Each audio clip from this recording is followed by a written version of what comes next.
Welcome to Redundancy Matters with me, June Hogan. I'm a qualified career coach and outplacement specialist with a background in HR, and I'm founder of outplacement services provider Wildwood Coaching. This is the podcast where I help HR professionals and leaders managing redundancies to put people at the heart of the process. This week, I'm joined by a CEO. With over 30 years' experience in large multinational companies, he's been a senior executive for 25 years and CEO of 3 global businesses for the past 10 years. I was so excited when he said yes to being a guest, as it's a unique opportunity to hear why redundancy matters to a CEO and gain an insight into what it's like to lead through restructuring and redundancies. The episode today is anonymous to protect the confidentiality of his previous organisations and to be sensitive to his current organisation. And it gives us the freedom to talk about this topic and help you understand more about what it's like for a CEO and what goes on behind the scenes on the C-suite. You'll get to hear what it's like for a CEO leading through change, how the HR team can support the process, and what it means to do this well and always keep those who are affected front and centre throughout. I found the conversation hugely interesting and I hope you enjoy listening. And if you want to go deeper into managing redundancies, you will find the link in the show notes to register for a free monthly Lunch and Learn session where my colleague and redundancy expert Robin and I explore different aspects of managing redundancies. And you'll also find lots of resources on my website, wildwoodcoaching.co.uk. Okay, let's dive into today's episode. Welcome to today's episode of Redundancy Matters, and I'm delighted today to be joined by a CEO. Now, as I said in the introduction, we're going to be doing this session anonymously so that we can protect confidentiality of the businesses that they've previously worked in and also be sensitive to their current organisation. So with that in mind, would you like to introduce yourself to the listeners today?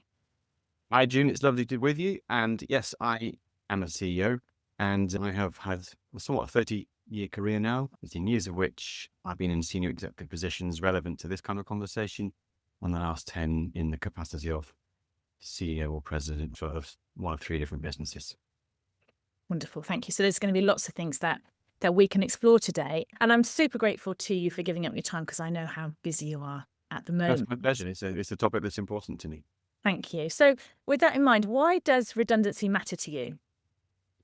What matters to me in redundancy is how it's done, and most importantly, that no excuse is made for not making it as humanly sensitive as can be achieved. And it's a sad fact that isn't universally applied across all businesses, but certainly in those that I've worked with, that's been a hallmark of the culture and the values of the businesses, and it's certainly left its mark on me. And one of my most influential bosses of my time once said to me, the day you find the process of redundancy easy is the day you should stop doing it. And that's always stayed with me. I think from the point of view of how a business might answer the question on why does redundancy matter, it is a sad inevitability that all businesses have economic cycles. And in those cycles, they can go through periods of growth and decline. They can go through periods of inflation, and they can go through acquisitions. There are all sorts of external and internal pressures that act upon businesses. And it is a reality that quite often the cost of people is the single biggest cost of a business. And as those forces act on the business, changing the cost base of the people part of the business is something that matters for the future viability of any business and, candidly, for the future employment of those that remain with it. Mm-hmm. And with all those external factors and things that are at play, and I'm thinking about people who'll be listening who haven't been party to those discussions on the C-suite and will be receiving the information about, yes, there's a potential restructure on the cards and we need to go away and do some work. Sort of going behind the scenes, what's it like when those discussions are happening and when you know that a potential restructure could be something that's going to be coming down the line? Yeah, never comfortable. And again, that's my personal point of view. And I think for those that do it well, it's never going to be comfortable. Again, another previous boss of mine once said, be hard on the problem and soft on the people. And again, I try to adopt that in how we go about it. And in that, therefore, it is a reality that objectivity has to kick in very quickly. And usually what you are putting on the table is a balance of the needs of the strategic direction of the business, perhaps their capabilities that are going to be needed for that may need to evolve, and then really match up against where we are and how that would play. In my experience, it's never been names in the hat, as it were, around the table. It has ordinarily been a conversation of shaping the business structurally and financially, and then empowering my exec team to take that out of the room and to create their own proposals for that. And therein lies one of the important points for me, I think, which is the more you can give all aspects of this process power of determination from those that have got to live with it, the more, as much as it's always difficult, the more there is some sense of, I'm pushing it sometimes if I say acceptance, but at least some sense of followership and respect for the process if you try and avoid this sense that it's been done in the room and sent outside of the door. And again, that's not universally true, but it's how I've been taught to do it and how I seek to do it now. It's really interesting there around that empowerment and not just something that's, you should say, just been handed to you. And bearing in mind the sensitivity of any restructure, when would you say is the right time to start talking to the wider business about these things so that you can involve the right people at the right time? Or does it just depend on what's at stake and what's at play and what the size and scale of what might be proposed? Yeah, I don't think one size fits all in answering your question. I would like to say that foresight is a gift in the boardroom, and I mean, it's a front-footed conversation, but certainly in today's economic realities where there is so much volatility in most business models, it does and is tending to be more reactive to a downturn in business performance that results in the need for a cost-based adjustment, alongside which you at least try to get it right for not having any regrets further down the road on capabilities you might take out of the business. So let's give that the benefit of hindsight. That if you have had some sense of anticipation, then for me, again, best practice is not just the senior execs in the room who tend to head up the functions of the business, but for me, the next layer down is so often the population to bring with you, because they often have to front the majority of the conversations and live with the pain of those conversations.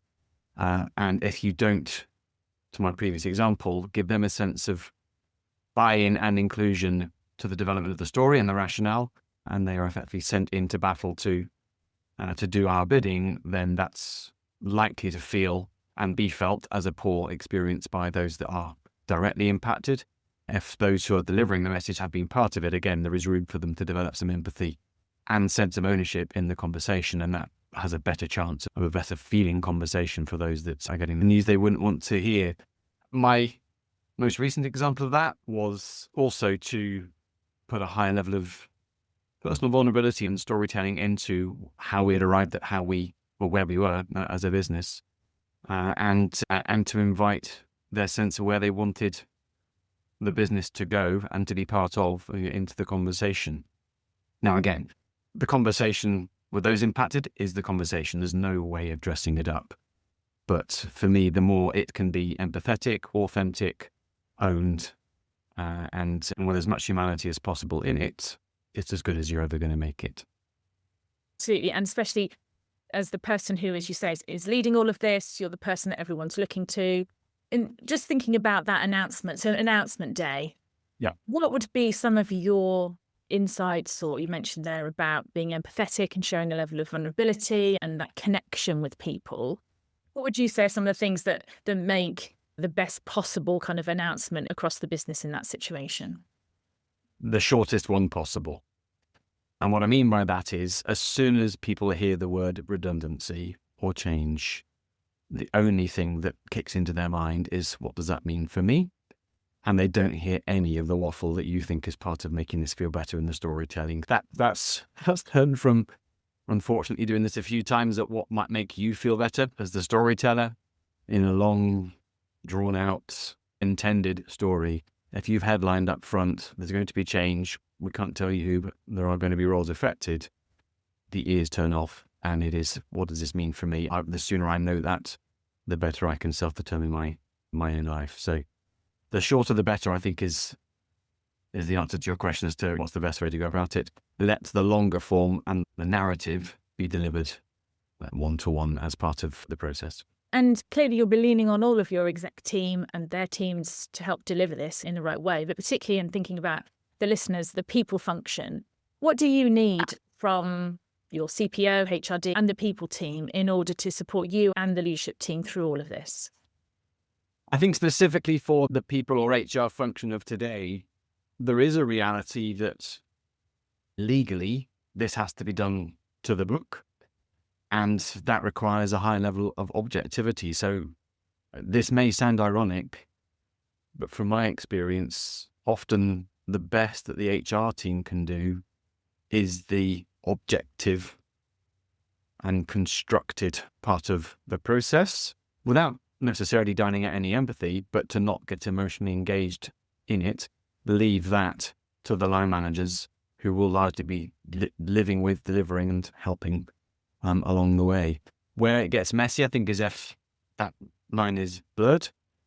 But I've also seen, and it is a nuance, I've also seen where the downside to that point of view is that those in the HR function can be accused of being very cold, and that in its own right can have an impact on those individuals when typically they go into the HR function because they want to do well for people. So that may sound a little contradictory in its own sense, but that's what I've seen to be the best way of doing it. And as I said earlier on in the conversation, unfortunately, for the CEO's capacity in this, for the CPO or HRD's capacity in this, and the HR function, usually, I'm sad to say, there'll be one or more employees who choose to try and make something of this legally.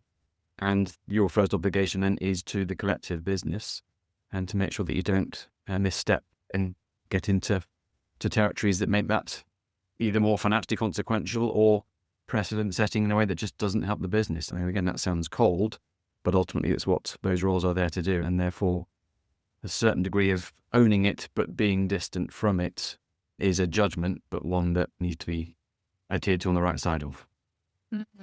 So that notion of working in partnership, as you say, but the roles around HR, keeping things legal, advising around the process, making sure that line managers and the team stay within what they need to do for a legally compliant process, but allowing the managers to very much lead those conversations because they have the relationship with these people and they'll be wanting to hear it from the line manager.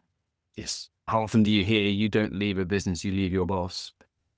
And that is ever true. In this instance, it's not self-volunteered, but the best chance of the business leaving a positive impression on somebody who leaves the business is in the way in which their line manager is supported in the process of working that through with them. And really just to sharpen how you summarised my view of the role of HR, and that, yes, it is to support the process, but I do think where there is room for human capacities in how they support the line managers. And often it's a very stressful time for them and a safe place for them to vent off, to share their anxieties and to have a somewhat more human touch conversation behind closed doors of HR. I do think is a very human driven aspect of HR that, well judged, is a huge value add. But I would leave the delivering to the line managers.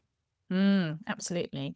And just thinking about that from your perspective, and correct me if I'm wrong, but I imagine it's quite lonely as the person at the top leading all of this and carrying the weight of it. What's it like for you when you're leading this kind of process, and what kind of support do you need as the most senior person in the organisation having to be responsible for all of this?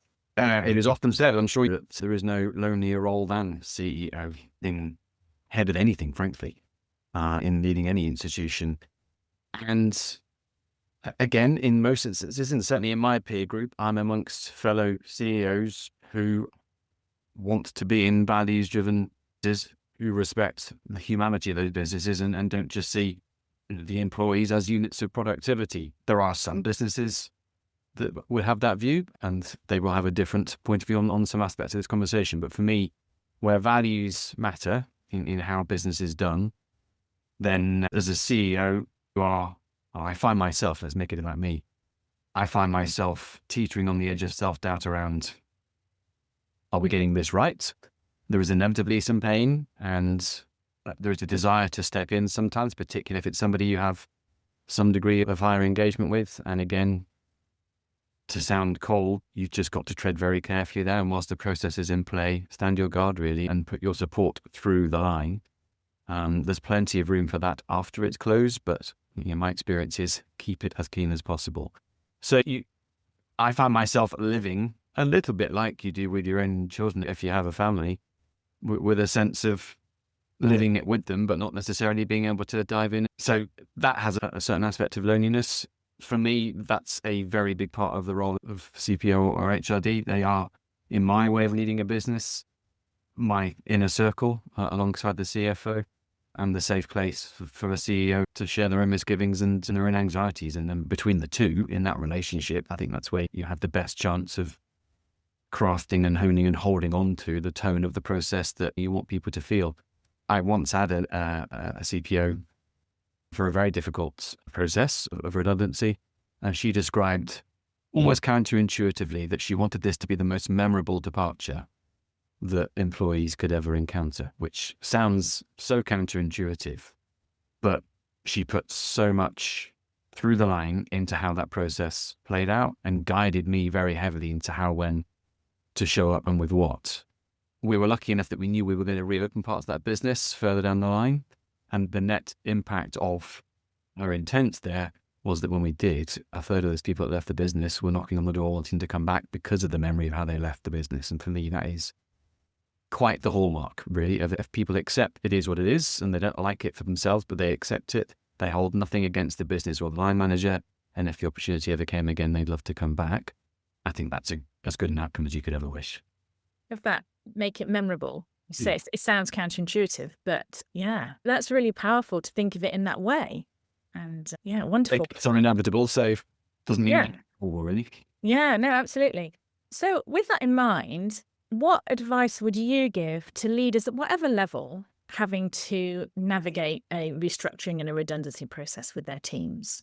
I guess top tips are: be thorough in what you're solving for, and be mindful of making your decisions against a no regret outcome. And what I mean by that is, oops, shouldn't have taken X capability out, need to go and hire again in 6 months. Overlooked, that's not a good look in any way. Avoid death by 1,000 cuts and make it once and once done. Now, again, there is such volatility in business that I think the longest time horizon you can apply to that right now is a year before you come back to the well again. But with the best of intent, do it once and do it clearly and create the certainty thereafter of that's it, at least for now. And then ensure that the values and culture of how you have sought to lead the business are ever present in that process. Fully empower the line managers and those that have got to live with the news to feel part of it, to self-determine and to deliver it their own way within legal boundaries. And to never, certainly for senior leaders, to never look to avoid the pain for themselves. I think if you feel it, you'll hold on to that in what you're putting through the business. If you turn it off and try and make yourself isolated from it, then again, that's felt. The amplification of how any aspect of a CEO feels is so often underestimated in how it's transmitted into the business. A cough and a sniff can be interpreted as the wrong thing. Yeah, you have to be very mindful of every gesture. You can be a ripple that becomes a wave in a business, and in these instances, being attuned to that and being authentic to that, I think, is at its most acute. Yeah. And that's really interesting to describe, as you say, that most senior role and how anything that you say or do can be interpreted, particularly when it's a difficult time, there's a lot of instability and tensions are running high. And just being aware of that, I think that's a really important point, but also connecting that with the values of the business and making sure that everything that is done, not from just your perspective, but throughout your teams and delivered through to those who are impacted, is all joined up, and it really does make a difference to people. Yeah. I'd like to re-emphasize, if ever there's a time for the values of a business to show up, it's in the toughest of times, not the easiest of times. And that's when they're tested and you'll know if they're real or not, basically. Wonderful. I've so enjoyed our conversation today. And I said at the start, I'm super, super grateful because I know how busy you are and I know how valuable this conversation is going to be to people who have either maybe never spoken to a CEO because of where they are in their organization, or have been really curious about what goes through a CEO's mind at this time, and really hoping that what you've shared today, and there's been so much in there, that they can really take what you've said today and importantly bring that back to when they're working with leaders and when they're working through these sorts of programs. They can really bring that back and ultimately make a difference to those people who are impacted by this, because this is what it's all about. It's been my pleasure, June, and thank you for the conversation. I really enjoyed it. Thank you so much for listening to the Redundancy Matters podcast. I hope you found today's episode helpful. It would mean a lot to me if you would follow, rate and review this podcast wherever you listen to your podcasts, as this helps it reach more people who are managing redundancies. Let me know what you thought, and if you have ideas for future episodes, I'd love to hear from you.